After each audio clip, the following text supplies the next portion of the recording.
عدد گذاری هست که میتونیم تو این عبارت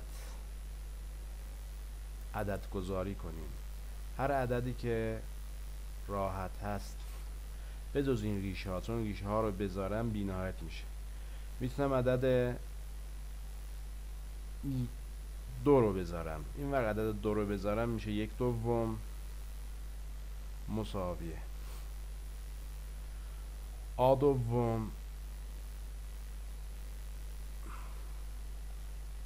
2 رو بذارم علاوه B. میتونم عدد -1 رو بذارم، پس این قسمت به جای S گذاشتم 2. میتونم یه بارم به جای S بذارم -1 یا عدد 3. مهمم نیست کدوم عدد باشه، ولی خیلی عبارت سختی به دست نیاد. 3 بذارم این ور میشه 1/6 مساوی A3 به اضافه B2.